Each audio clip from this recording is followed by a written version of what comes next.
অগ্নিমিত্রা পাল দেবী একটুখানি একই কথাই একটু যদি নরম ভাবে বোঝাতেন, বাকি সবার বুঝতে সুবিধা হতো। দেখুন, ফুটপাত কিসের জায়গা, অতটা দুধ একা কোন বাচ্চা খাবে এ আমরা কেউই জানি না। বা তারপর এই ঘটনাকে কেন্দ্র করে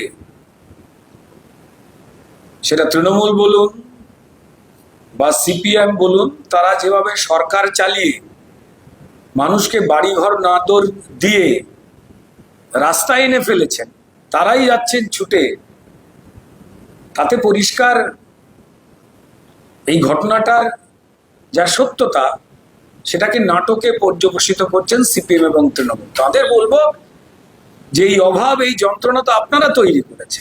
যদি কোনো মানুষ ফুটপাতে থাকেন তিনি তো আনন্দে থাকেন না। আবার এটাও তো ঘটনা যে পরিষ্কার ফুটপাতটা মানুষ থাকবার তো জায়গা নয়, তাদের জন্য বিকল্প বন্দোবস্ত নিশ্চয়ই সরকার ভাবছে এবং সেটা হবে। আমরা প্রাথমিক কিছু বিষয়কে দেখে তার গভীরে না গিয়ে উপর থেকে যে বিষয়টা আলোচনায় চলে আসছে সেটা নিয়ে মজা করে কথা বলে আমরা অনেকেই আনন্দ পাই, এটা দেখেছি একটা প্রবণতা হয়েছে, কিছু করার নেই।